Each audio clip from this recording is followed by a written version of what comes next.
secca del cazzo. Comunque. Speriamo che muoiano tutti di questa malattia. Mettila simpatica. Amica. Tanto uno già, vabbè, speriamo. 1-0 per noi,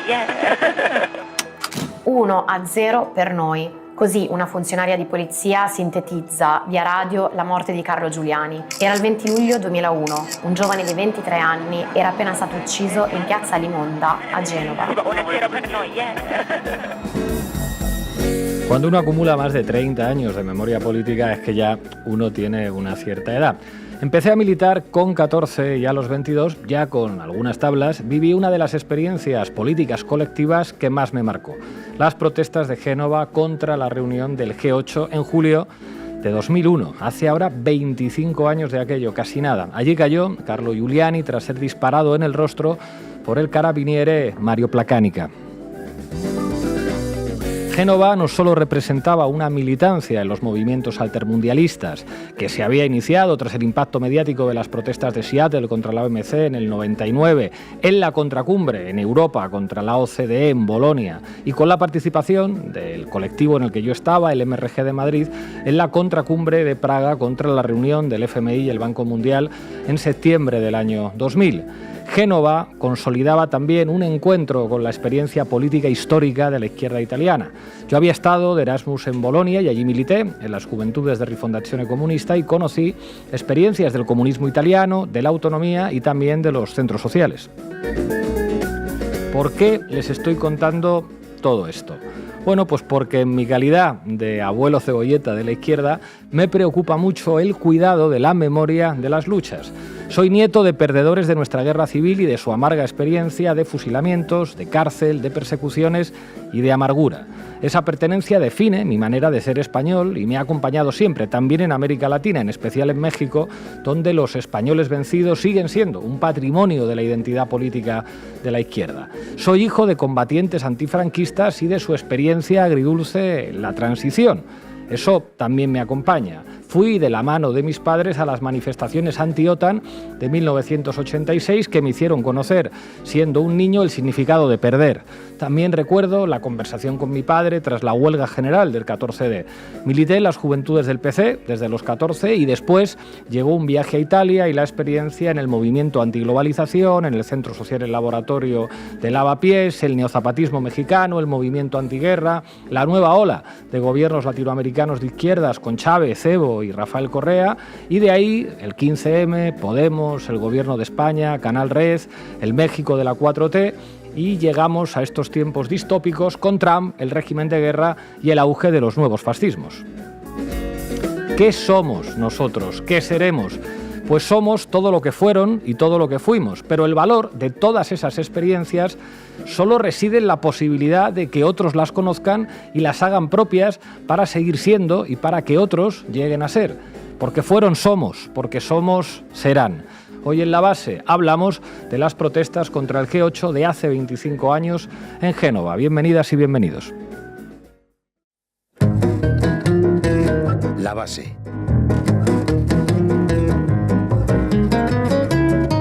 Hoy en La Base hablamos de algo que ocurrió hace 25 años, algo muy importante para el ADN político de algunos de nosotros y nosotras. Las protestas contra una reunión del G8, del G7 más Rusia, en Génova. Allí fue asesinado un compañero, Carlo Giuliani. ¿Qué nos vas a contar, Inés Ugasti? ¿Qué tal, Pablo? Yo recuerdo ver ese documental, el de Carlo Giuliani Ragazzo, cuando lo proyectaron en 2003 o 2002, ahí en el Más Madera, aquí en Madrid. Pues, ¿qué os voy a contar? Os voy a contar qué sucedía exactamente esos días de Génova y por qué fueron tan importantes para una generación. En el Más Madera con aquel novio argentino que calla, tenías coño. entonces. En fin, ya hablaremos de esto. Manu Levín, cuéntanos. ¿Qué tal, Pablo? Bueno, vamos a recordar cuál fue el discurso de los grandes poderes mediáticos en Italia y en otros países de Europa ante los acontecimientos que tuvieron lugar en Génova, una brutal represión policial, incluyendo el asesinato de un manifestante. No se lo pierdan. Eduardo García, ¿qué nos traes? Bueno, vamos a ver qué lecturas se pueden aprender de aquellos movimientos, de aquel movimiento político que era plenamente coherente con la época que le tocó vivir, pero también qué lecturas críticas se pueden hacer y qué habría quizá que matizar, que corregir o que mejorar en estos tiempos, ya en 2026, donde evidentemente el mundo e incluso las lecturas sobre el Estado evidentemente han cambiado. Hoy nos acompañará alguien que conoció muy bien aquella experiencia de Génova desde la militancia, Raúl Sánchez Cedillo. Arrancamos, compañeros. La base de datos. Informa Irene Zugasti. Tuyo, compañera. Seattle, Praga, Washington, Niza, Génova. Eran los últimos años 90, los principios del nuevo milenio. Los movimientos antiglobalización habían nacido después del fin de casi todo. Del fin del muro, del fin del siglo, del fin de la historia. Y ahí, en esas contracumbres, se organizaba un nuevo sujeto político, la multitud contra el imperio. Les llamaron los antiglobis, los anticapitalistas, los altermundialistas, los antisistema. Pero esos sujetos políticos eran personas con nombres y apellidos, como Carlo Giuliani. Esos jóvenes eran los hijos de un mundo nuevo que, les decían, iba a ser mejor, el mejor de todos los mundos que pudiera imaginarse, el deslumbrante mundo del capitalismo victorioso de la Guerra Fría. Esos jóvenes armaron las experiencias antiglobalización como respuesta a ese nuevo orden mundial y a ese modelo neoliberal. Frente al FMI, frente al Banco Mundial y la Organización Mundial de Comercio, la triada del mal, aparecieron los zapatistas, ATAC, los foros sociales, las contracumbres. Las protestas de Seattle en el 99 contra la Organización Mundial de Comercio marcaron la irrupción masiva de este movimiento en la escena pública mundial. Y a partir de ese momento se intensificó una dinámica de lo que llamaron asalto a las zonas rojas a través de movilizaciones en ciudades de todo el mundo. Desafiaron el eurocentrismo y también el mantra del desarrollismo, desafiaron las guerras de Irak o Afganistán, los tratados de libre comercio, priorizaron la autoorganización y fueron pioneros en el primer Internet. Con aciertos y con errores, gran parte de la experiencia de la izquierda actual viene de esas mismas experiencias anticapitalistas de fin de siglo. Hoy son una generación que ya peina canas. Habla por ti, Eduardo, que yo no peino ni una sola cana y tengo más pelo que tú, sacándote casi 20 años. Podría ser tu padre, pero estaba en Génova. Solo me faltaba que fueras mi padre, en fin. Pero que os quiten lo bailado, ¿no, Pablo? Tú estabas en Génova mientras yo me viciaba al Pokémon rojo, eso sí. Eduardo, todavía nos queda mucho por bailar y va siendo hora de aprender el vallenato, la salsa y todo lo que se baile en América Latina. Luego hablaremos más a fondo de qué significaron esos movimientos, pero ahora quisiera que nos centremos en esa cumbre de 2001 en Génova y, por supuesto, en Carlo Giuliani. El de Carlo Giuliani fue un asesinato político, no fue un disturbio ni una bala perdida de un carabinero. Fue la constatación de que en ese nuevo mundo no cabía la gente que pensaba como Carlo. Para muchos, la muerte de este joven italiano en 2001 en Génova se quedó marcada como un momento clave en la politización de una generación y en la forma en la que íbamos a relacionarnos con el Estado, con el poder y con también las entidades más allá del Estado. Tenían la rabia y tenían los sueños, como decía la canción, y enfrente tenían a los que se los querían pasar por debajo de la rueda de un camión policial. Pero vamos a ponerles en antecedentes. Génova, Italia. Entre el 19 y el 22 de julio de 2001, la ciudad acogía una cumbre del G8 bajo la presidencia de Silvio Berlusconi y con la presencia de los líderes de Alemania, Canadá, Francia, Japón, Reino Unido, Rusia y el presidente estadounidense George W. Bush. Al loro con la foto, ¿eh? Berlusconi, magnate televisivo y empresario inmobiliario, il cavaliere que volvió la política conservadora italiana un drama que ni el infierno de Dante. Hay quien dice que Berlusconi corrió para que Trump pudiera caminar. Con permiso de Jesús Gil. Pero ojo, George W. Bush, pocos meses antes del 11 de septiembre, está aquí dándose la mano con Vladimir Putin, que por entonces peleaba duro por ser parte de ese G8, de ese club de los elegidos del mundo, ya sin telón de acero que molestara. Él estaba encantado de estar allí, Putin, y ellos estaban encantados de que él estuviera. No se les olvide. No se les olvide, no. También Tony Blair, el de la tercera vía, de quien Margaret Thatcher dijo que era el mejor de los laboristas, y veo por ahí a otro fan socialdemócrata de la tercera vía, al alemán Gerhard Schröder. Sí, el ejecutor de los primeros grandes recortes de la Alemania unificada y que terminó como lobista del gas ruso. Fíjense qué vueltas da la vida. También andaba por ahí Jacques Chirac, que falleció en 2019 y casi mejor que se muriera, porque si ve lo que ha hecho Macron con Francia, pues se vuelve a morir. Lo irónico es que algunos de estos señores, por ejemplo, yo que sé, Schröder, a vista de sus sucesores actuales, eran hasta moderados, o al menos performaban como moderados. En realidad, todos estos señores juntos, el G8, eran la representación del núcleo duro del capitalismo mundial. Conservadores, liberales o socialdemócratas, todos suscribían el gran pacto de la globalización al servicio del capitalismo financiero, sin ningún enemigo ya al otro lado del telón de acero al que temer. Y mientras ellos se daban la mano, fuera Génova ardía. Pero Génova fue mucho más que la represión, fue un extraordinario laboratorio político de transformación del mundo. Los lemas decían: otro mundo es posible, ustedes son el G8, nosotros somos 6.000 millones. Hubo 300.000 personas llegadas de todos los rincones del planeta que se encontraron allí. Cerca de 1.200 organizaciones italianas e internacionales lograron articular el Genova Social Forum, el Foro Social de Génova, probablemente el mayor ejercicio de convergencia política visto hasta entonces en Italia. Sindicatos, partidos, ONG, organizaciones católicas, redes pacifistas, centros sociales, movimientos campesinos, colectivos ambientalistas de derechos humanos compartieron en un mismo espacio asambleas interminables, trenes nocturnos, hospitalidad mutua, traducciones improvisadas, escribían en Indymedia y en esas primeras webs. Uno de los lugares, de hecho, donde todo eso ocurrió fue en la Escuela Díaz. La Escuela Díaz era una escuela cedida por el Ayuntamiento de Génova para que se alojaran algunos de los manifestantes y funcionara también como espacio de acogida de la prensa internacional. Fue asaltada salvajemente por la policía en la noche, un asalto salvaje con decenas de detenidos. El escenario que dejaron fue tal que el mando policial insistió repetidas veces en que había que limpiar la sangre. Esta actuación fue considerada como la más grave suspensión de los derechos democráticos en Occidente desde la posguerra, palabras de Amnistía Internacional. De las 93 personas arrestadas en la escuela, 82 resultaron heridas, 63 necesitaron atención médica urgente y 3 permanecieron en estado grave. Tras el asalto, los detenidos fueron trasladados al cuartel militar de Bolzaneto, convertido durante aquellos días en un centro clandestino de detención donde denunciaron torturas físicas y psicológicas. Fueron golpeados brutalmente antes de ser repartidos entre distintas prisiones italianas y recibir órdenes de expulsión sustentadas en acusaciones que años más tarde serían declaradas ilegales por los tribunales italianos. Y la noche antes de ese asalto, la sangre ya había corrido en Génova con el asesinato de Carlo Giuliani, que causó un enorme impacto social en todo el mundo.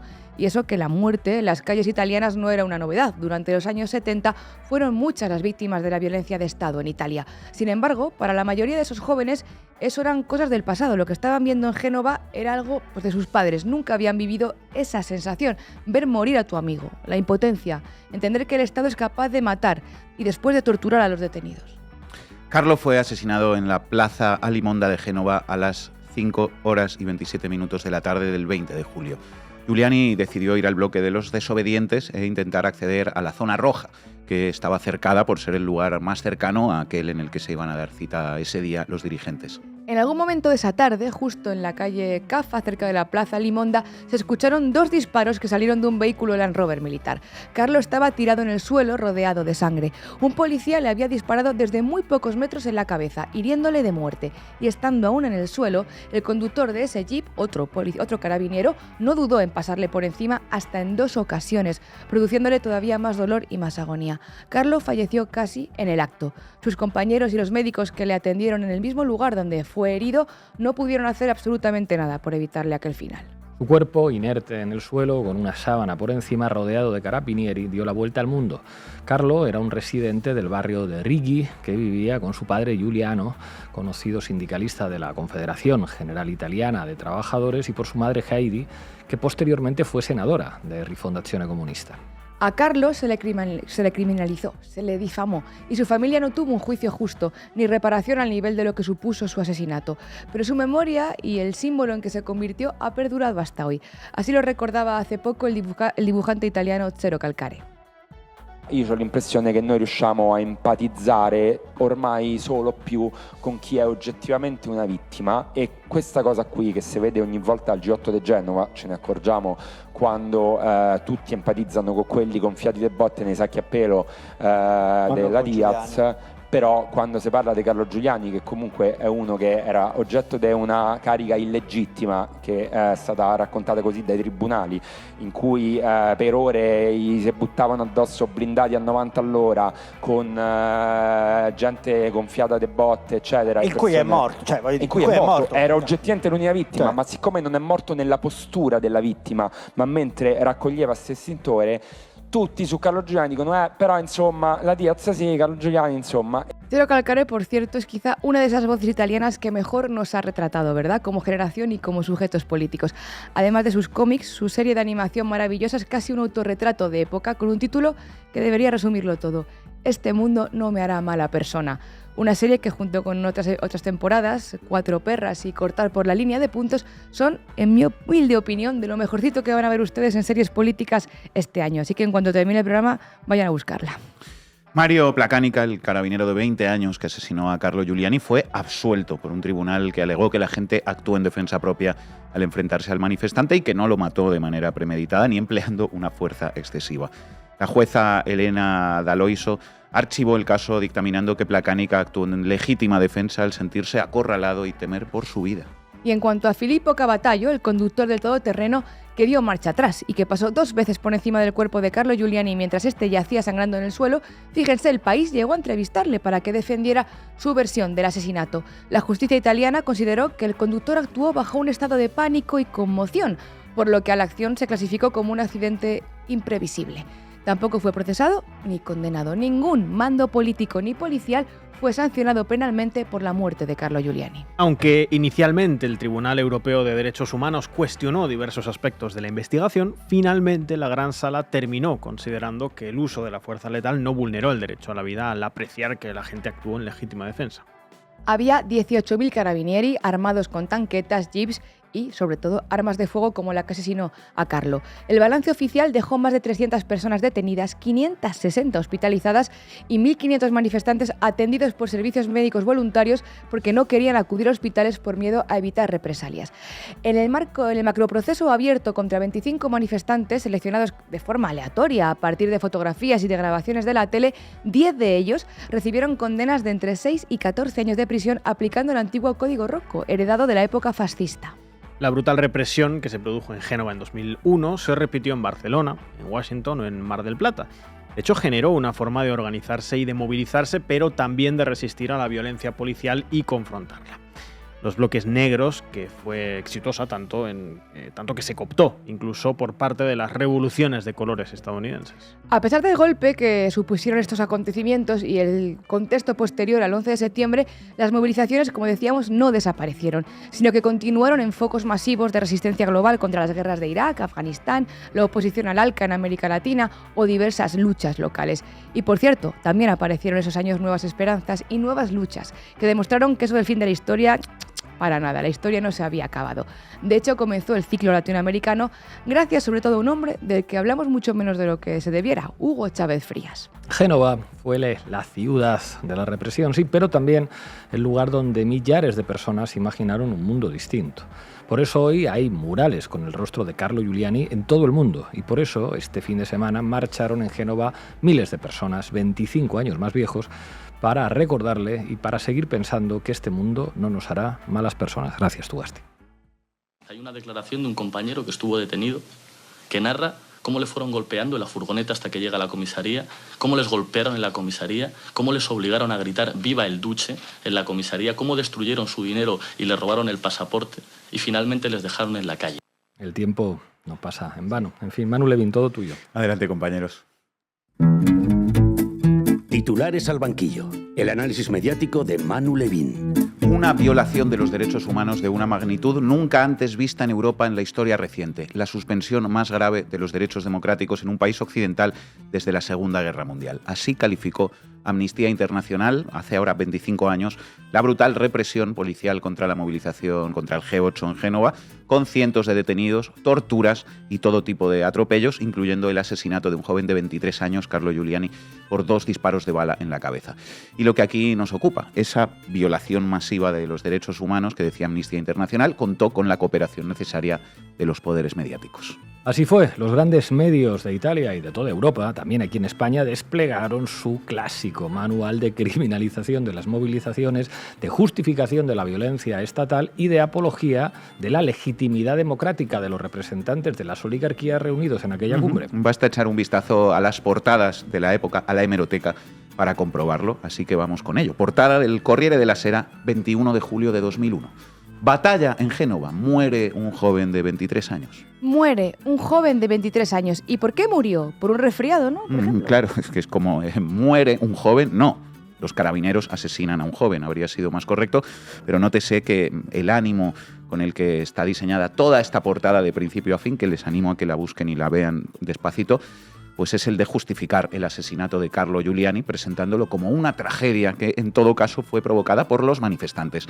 Enfrentamientos violentos provocados por anarquistas. Un carabiniere asediado abre fuego matando a un manifestante. El policía que disparó con su arma de fuego 2 veces en la cabeza a un joven que no tenía ningún arma de fuego, venía a decir el Corriere della Sera, estaba asediado. Justificación del crimen ya desde el titular, y por si no quedaba claro, columna a la derecha, fíjense, con la versión oficial. Dispararon en defensa propia. Scajola, que era el ministro del Interior, justifica a la policía. Scajola justifica a la policía y el Corriere della Sera también, con una portada que por lo demás consistía en varias piezas destinadas a hablar de lo violentos, indeseables y malas personas que eran los manifestantes de grupos como los Tutti Bianchi o el Blocco Nero. Y al día siguiente, más de lo mismo. Portada del Corriere della Sera del 22 de julio, hace hoy exactamente 25 años. Enfrentamientos en Génova, detenidos y heridos durante la noche. Insistimos con un dato de contexto que ya les explicábamos antes. Esta portada se publicó a la mañana siguiente de que la policía y los carabinieri entraran durante la noche en la sede del Foro Social de Génova, la Escuela Díaz, en el barrio de Albaro, y la vecina Escuela Pascoli, que habían sido concedidas al Foro Social como nodo de prensa y lugar de alojamiento de manifestantes y periodistas. La policía irrumpió a palos, hirió a decenas de personas que no pusieron ninguna resistencia porque estaban dormidas. De hecho, una quedó en coma, otra sufrió una perforación de pulmón y otra perdió 10 dientes, por poner algunos ejemplos de la pulcra acción policial. Detuvieron a todo el mundo, torturaron a detenidos en comisaría y después les acusaron de gravísimos delitos. En las imágenes del interior de la escuela que se publicaron tras el registro, se podían ver las paredes y el suelo llenos de sangre. Represión salvaje al más puro estilo de las dictaduras del Cono Sur. Y el relato mediático a la mañana siguiente. Enfrentamientos en Génova, detenidos y heridos durante la noche. El cráneo de una persona dormida enfrentándose a la porra de un carabinero. Un concepto curioso de enfrentamiento. Bueno, tremendo. Y arriba, fijaos, anarquistas desatados, más guerrilla y saqueos, calles y plazas destrozadas. Anarquistas desatados, pues no hace falta saber más. Bien detenidos, golpeados, torturados y encausados están. Y al que mataron era el más desatado de todos. Esa es claramente la conclusión a la que el Corriere trataba de empujar a sus lectores. Demonización de quienes se organizaron para protestar contra la élite global y defensa de la represión con un lenguaje y una selección de imágenes, mirad otra vez la portada, que sitúa todo el rato la violencia del lado de quienes fueron reprimidos, incluso ante hechos como el asesinato policial por parte de un carabinero de un chaval de 23 años por 2 tiros en la cabeza o el asalto salvaje a la Escuela Díaz. Una portada más que os traigo de aquel momento. La Estampa, 22 de julio de 2001, horas después, insisto, del asesinato de Giuliani y del asalto nocturno a la sede del Foro Social. Mismo manual. Los tutenere, los todo negros se traduciría, se refiere a los manifestantes organizados en el llamado Bloque Negro, que existe, aunque más como una serie de repertorios de protesta que como una organización, pero que es un término que la prensa aplica básicamente a cualquiera que se salga del redil en una protesta para demonizar cualquier expresión de conflictividad. Los tutenere devastan Génova. Bueno, se comenta solo a estas alturas, ¿verdad?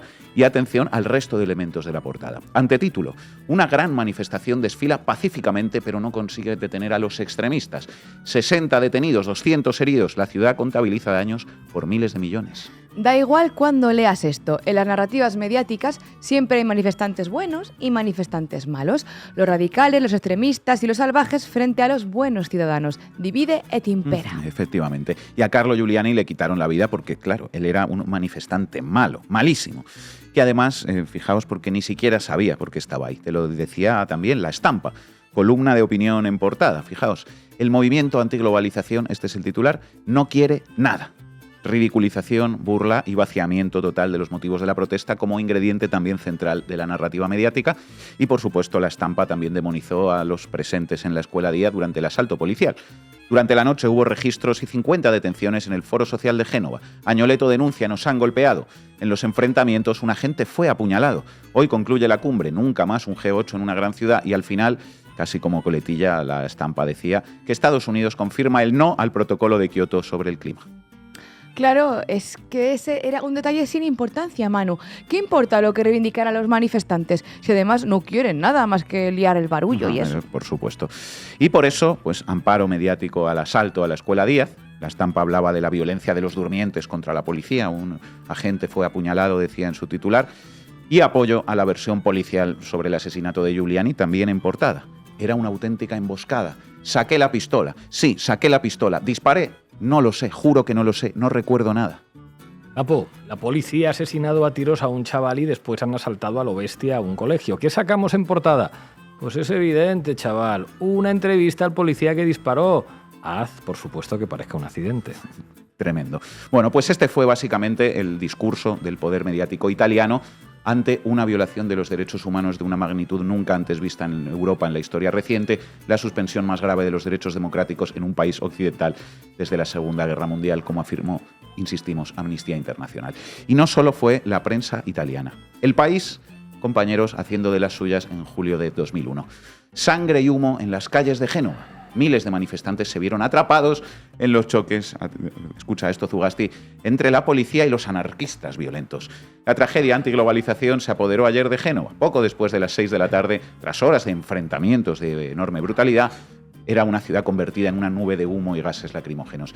La gran preocupación de los manifestantes, decía El País, era saber dónde aparecerían... No me lo digas, era saber dónde aparecían los carabineros. No, hombre, no. Ya sé. Las tanquetas de la policía. No, hombre, ¿a dónde vas?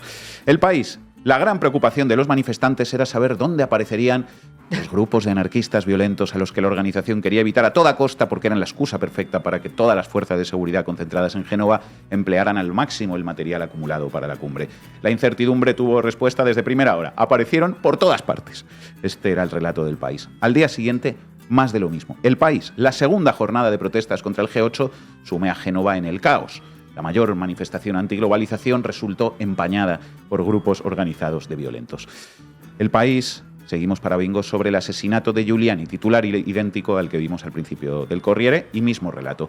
Un manifestante muere de un disparo policial en la batalla campal de Génova. El gobierno italiano asegura que ha hecho todo lo posible para evitar los enfrentamientos. Según el ministerio, Giuliani fue alcanzado por un disparo de arma de fuego, presumiblemente hecho con objeto de defenderse por un carabinero herido. Varios testigos declararon que el joven recibió un disparo mientras acosaba, junto a otros manifestantes, un vehículo de las fuerzas de seguridad. Giuliani tenía antecedentes penales por resistencia y ultraje a la autoridad. El País escupiendo sobre la memoria de un joven de 23 años recién asesinado por la policía. El policía se estaba defendiendo del acoso. Giuliani tenía antecedentes penales por resistencia y por ultraje a la autoridad. Repugnante. Más del País. Los manifestantes eran vándalos y criminales.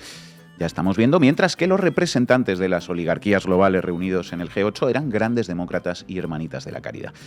Es trágico que esto pase. El primer ministro belga, Guy Verhofstadt, presidente en ejercicio de la Unión Europea, y el presidente de la Comisión, Romano Prodi, informaba El País, deploraron ayer la muerte de un manifestante antiglobalización durante las protestas contra la cumbre del G8 en Génova. Es trágico e irracional que estas cosas pasen, que este tipo de actuaciones estén organizadas, declaró Verhofstadt, quien condenó, redoble de tambores, a los violentos que protagonizaron los enfrentamientos con la policía durante una conferencia de prensa convocada después de recibir la noticia. No comprendo a los manifestantes, añadió Verhofstadt. Dejo a un lado a los alborotadores. Ellos no expresan una opinión, sino que buscan la violencia. Y eso no tiene nada que ver con el G8. Es necesario subrayar que aquí se discuten los medios para ayudar a los países más pobres de África, para poner fin a la violencia en ese continente y mejorar la suerte de sus poblaciones. Me pregunto contra quién se están organizando las protestas. A ver, pero ¿por qué protestáis, almas de cántaro? Si esto del G8, como todo el mundo sabe, va de ayudar a los pobres de África. Si es que estos terroristas no saben ni lo que quieren, que les metan 2 tiros en la cabeza y les pasen un camión por debajo, venga. Qué bien merecidos están. El País, de hecho, Zugasti cantó ETA. Y sabéis, compañeros, qué simpático periodista, hoy eurodiputado de Vox, cantó ETA desde las páginas progresistas de El País.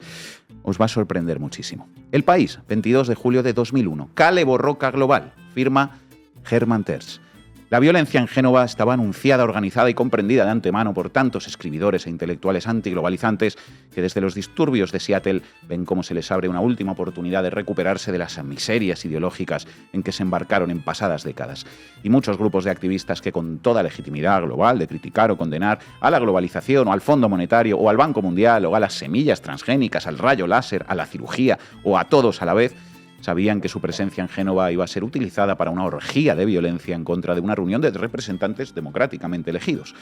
En fin, Tertsch además lamentaba que la simpatía y la cobertura logística, informativa e ideológica, una simpatía informativa tremenda, acabamos de ver, que se le están dando, que tanto se están dando nuevamente a esta nueva generación de Kale Borroka Global, que pronto puede generar terroristas full-time es absolutamente insensata, lamentaba Germán Terç, y concluía: en España, donde conocemos a estas camadas de supuestos alborotadores callejeros y su posterior evolución hacia el terrorismo más brutal, resulta un perfecto sarcasmo el gozo que algunos demuestran ante esta nueva cultura del asedio bárbaro. Hace 25 años, a quienes nos manifestamos en Génova para decir que otro mundo es posible, nos llamaron terroristas, gentuza como el nazi Germán Terç. Y ayer mismo, 25 años después, Estados Unidos publicó un informe en el que acusa a un servidor de formar parte de una campaña de terrorismo global de extrema izquierda. En fin, hay cosas que no cambian, como no cambia el honor que supone ser visto como el enemigo por los enemigos de las mayorías sociales. Aquí seguimos, 25 años de terrorismo. Gracias, Manu.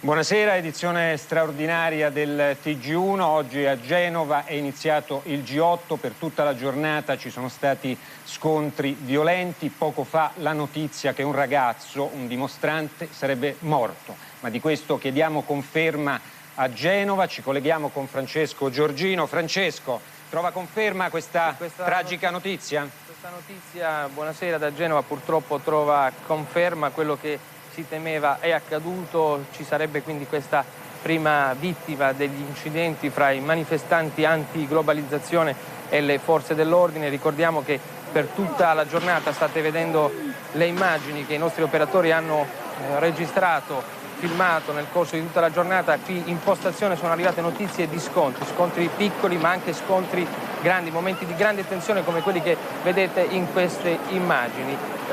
La dinamica dell'incidente non è ancora molto chiara, per cui non possiamo avventurarci in una ricostruzione precisa. Secondo alcune ipotesi sarebbe finito sotto un mezzo delle forze dell'ordine, secondo invece altre ipotesi, sottolineo che in questo momento si sta recando sul posto il magistrato, invece il giovane morto sarebbe stato ferito gravemente, poi morto dopo il lancio di sassi da parte di alcuni manifestanti, appunto durante la sassaiola tra manifestanti e la polizia. Eduardo García, todo tuyo. Vamos Cuéntanos. con ello.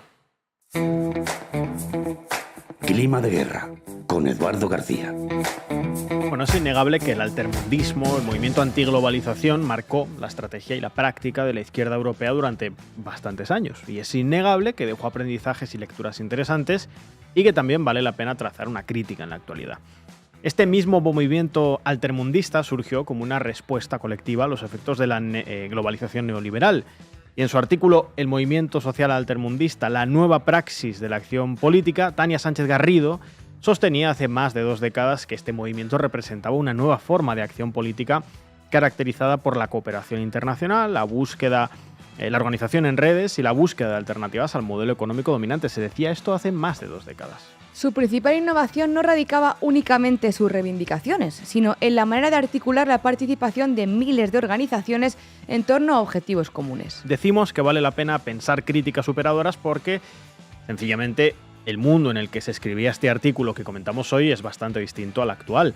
Para 2026, por ejemplo, hemos visto verdaderas transformaciones desde el Estado en América Latina, sin ir más lejos, y hemos visto también a esos mismos estados convertidos en engranajes filofascistas reaccionarios y con figuras patéticas al frente. Hemos visto a Internet convertirse en un espacio de disputa dominado por grandes capitales y hemos presenciado la consolidación de una nueva fase geopolítica con el ascenso del socialismo chino. 3 cosas que no sé yo si era fácil imaginar hace 25 años. En fin, que es otro mundo y cada estrategia y cada praxis se exija de su contexto histórico concreto. Sin estudiar en serio el contexto que se vive en un momento dado, es imposible definir correctamente la estrategia correcta. Bueno, volvamos al texto. La autora situaba el origen del movimiento en el contexto de la expansión de la globalización durante las últimas décadas del siglo XX. Aunque este proceso, decía entonces Sánchez Garrido, había favorecido el desarrollo tecnológico, la apertura de los mercados y la mejora de las comunicaciones, también había consolidado un sistema económico basado en principios neoliberales, lógicamente. Como consecuencia, se decía entonces, el poder económico se había concentrado en grandes empresas transnacionales e instituciones financieras internacionales, mientras que los estados habían visto limitada su capacidad para intervenir en la economía y proteger a la población. Eran diagnósticos correctos. Este modelo había incrementado las desigualdades sociales, la precariedad laboral, la pobreza, la deuda externa de los países en desarrollo y, evidentemente, también había deteriorado el medio ambiente. Ante esta situación, numerosos colectivos comenzaron a organizarse para cuestionar las consecuencias del neoliberalismo y defender formas alternativas de desarrollo. Para analizar este fenómeno, la autora utilizaba la teoría de Alain Touraine, según la cual todo movimiento social se definía por 3 elementos: una identidad colectiva, un adversario común y un proyecto de sociedad alternativo. Estos 3 aspectos permitían comprender el funcionamiento y la evolución del altermundismo. Los primeros antecedentes del movimiento aparecían durante la década de 1990. Uno de los acontecimientos más importantes fue el levantamiento zapatista en Chiapas en 1994, que consiguió una gran repercusión internacional gracias al uso de Internet y de los medios de comunicación.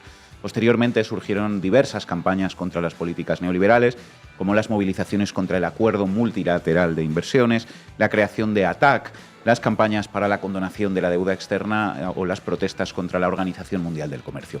La llamada Batalla de Seattle, en 1999, marcó un punto de inflexión al demostrar que miles de personas podían coordinarse internacionalmente para cuestionar las decisiones de los principales organismos económicos mundiales. Contaba la autora que el movimiento dio un paso decisivo con la creación del Foro Social Mundial, celebrado por primera vez en Porto Alegre en 2001. Frente al Foro Económico Mundial de Davos, el Foro Social Mundial nació como un espacio de encuentro, diálogo y elaboración de propuestas entre organizaciones sociales y políticas de todo el mundo. Bajo el lema «Otro mundo es posible», dejó de centrarse únicamente en la protesta para impulsar la construcción de alternativas políticas, económicas y sociales. Y además favoreció la creación de foros regionales y nacionales que ampliaron la presencia internacional del movimiento. Una de las características fundamentales del altermundismo era su estructura organizativa. A diferencia de los partidos políticos o los sindicatos tradicionales, no existía una dirección única ni una organización jerárquica. El movimiento funcionaba mediante una amplia red internacional formada por miles de organizaciones autónomas que colaboraban entre sí sin perder su independencia. Esta estructura flexible facilitaba la coordinación de campañas internacionales y permitía adaptarse a diferentes contextos sociales y culturales. Aquel Internet, claro, desempeñaba un papel esencial en este modelo organizativo. Gracias a las nuevas tecnologías era posible intercambiar información rápidamente, coordinar movilizaciones simultáneas en distintos países, compartir experiencias y elaborar estrategias comunes. Era muy interesante. La autora consideraba que la estructura descentralizada de Internet reproducía la lógica del propio movimiento, una red de actores independientes unidos por objetivos compartidos. Las organizaciones no gubernamentales complementaban este trabajo mediante la elaboración de informes, campañas de sensibilización, investigaciones y actividades de presión política sobre gobiernos o sobre instituciones internacionales. El movimiento reunía una enorme diversidad de organizaciones: sindicatos, movimientos campesinos, colectivos feministas, grupos ecologistas, asociaciones indígenas, organizaciones de derechos humanos, ONGs, plataformas ciudadanas o centros de investigación. Además, los think tanks, tal y como destaca Sánchez Garrido, aportaban investigaciones y propuestas que fortalecían la base intelectual del movimiento. En fin, que la identidad colectiva del altermundismo se construía a partir de la conciencia de que muchos problemas locales tenían causas globales. Fenómenos como la pobreza, el desempleo, la degradación ambiental o las crisis financieras ya no se entendían como problemas aislados, sino como consecuencias de un mismo sistema económico. Y esta visión favorecía la solidaridad entre organizaciones de distintos países y el desarrollo de una conciencia global compartida. Pero no había tanto una unidad ideológica, ni mucho menos organizativa. Su unidad era en realidad de valores, ¿no? Había un consenso en torno a la justicia social, la igualdad, la democracia participativa, la solidaridad, la paz, la protección del medio ambiente o los derechos humanos. La diversidad ideológica se consideraba una fortaleza, ya que permitía integrar organizaciones con orientaciones políticas distintas siempre que compartieran el rechazo a la globalización neoliberal, pero también uno podría decir que fue una limitación hasta cierto punto. El principal adversario identificado por el altermundismo era la globalización neoliberal. La autora aclaraba que el movimiento no rechazaba la globalización como proceso de integración mundial, sino el predominio absoluto del mercado y del capital financiero sobre las necesidades sociales y democráticas. No obstante, lógicamente esto dependía de cada organización concreta, de cada intelectual específico, pero la lectura central, el pivote político, era la crítica de que esa misma globalización favorecía la concentración de la riqueza, incrementaba la desigualdad, debilitaba la capacidad de decisión de los estados, mercantilizaba bienes públicos y deterioraba el medio ambiente. Frente a este modelo, el movimiento proponía una globalización alternativa basada en la cooperación entre los pueblos y en la participación activa de la sociedad civil. Su proyecto defendía la dignidad universal de las personas, una distribución más equitativa de la riqueza, la protección de los recursos naturales como patrimonio común, el fortalecimiento de la democracia participativa, la sostenibilidad ecológica, la solidaridad internacional. Y evidentemente había contradicciones. Y décadas después hay críticas para hacer, básicamente para aprender y afinar la estrategia y la praxis, porque al final el contexto es distinto.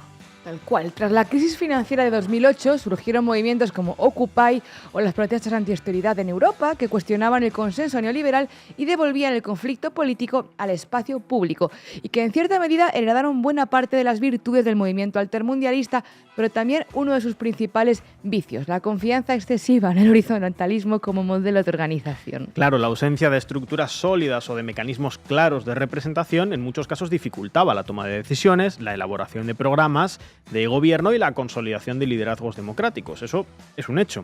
Y le pasó también a buena parte de las organizaciones de este movimiento altermundista. Desde mi punto de vista, el rechazo a las formas organizativas inspiradas, por ejemplo, en el leninismo, en ese centralismo democrático, debilitó en muchos casos la capacidad política de estos movimientos.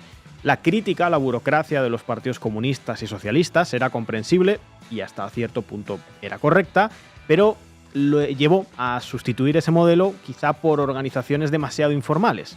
Y yo creo que este modelo refleja las transformaciones de la sociedad contemporánea. Los partidos tradicionales fueron perdiendo afiliados y militantes y los ciudadanos mostraron cada vez menos disposición a comprometerse de forma duradera con organizaciones políticas. Al mismo tiempo, Internet, insisto, aquel Internet y las redes sociales, aquellas redes sociales, favorecieron formas de movilización más rápidas, más masivas, pero también en algunos casos más efímeras y menos estructuradas.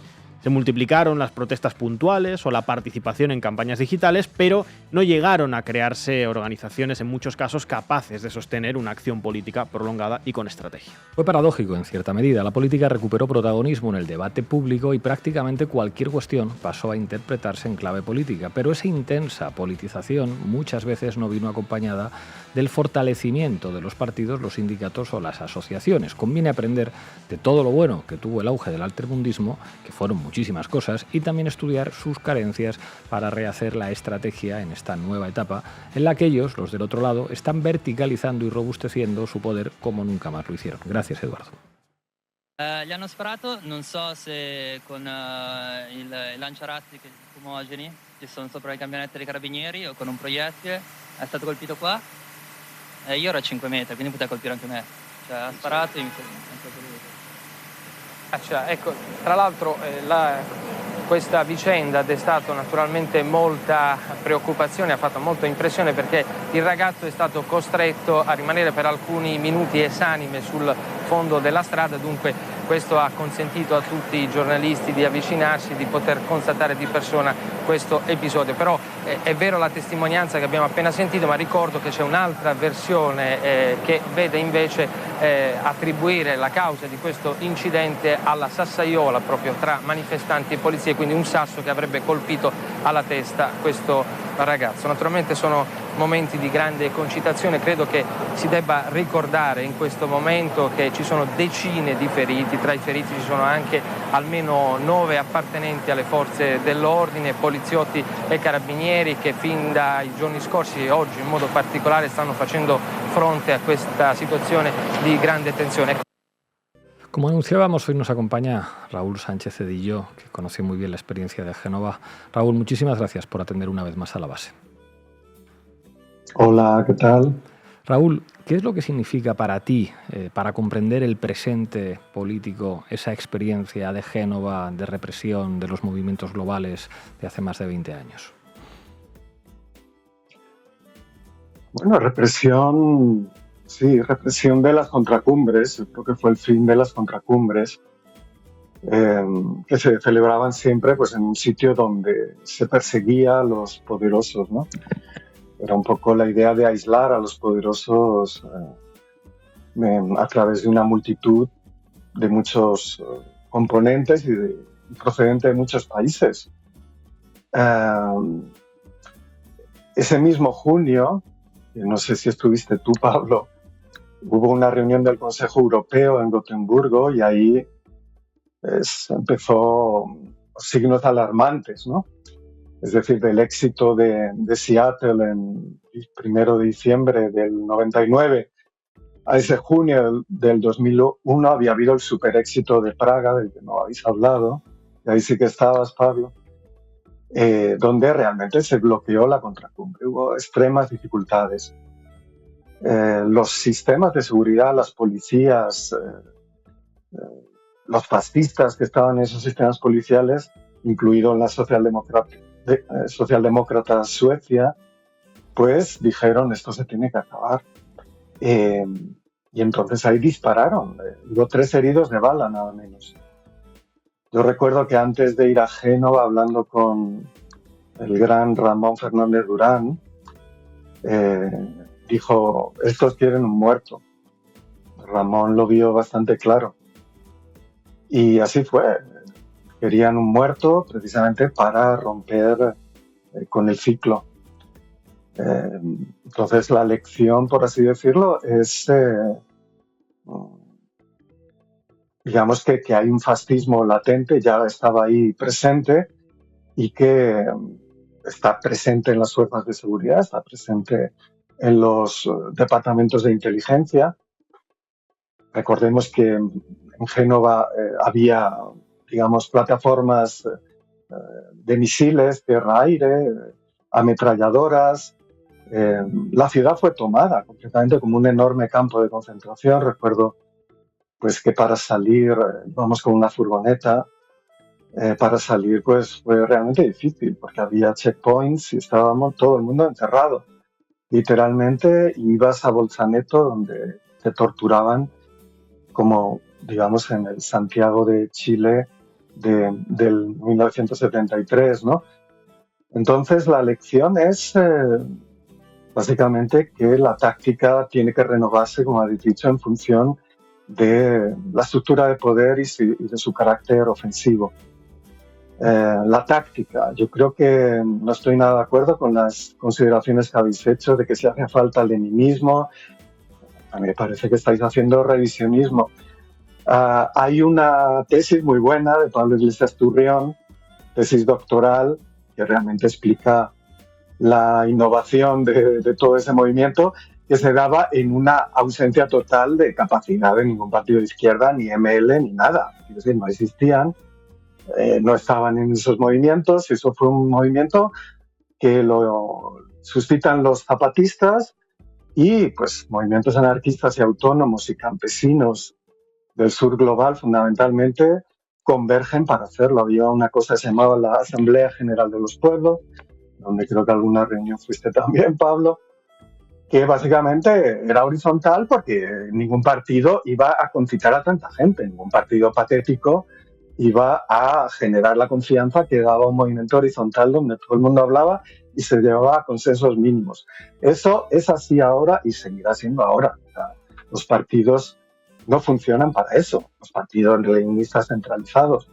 El problema es que el leninismo, es decir, qué método de organización adecuado al sistema del enemigo podemos inventar ahora, ¿no?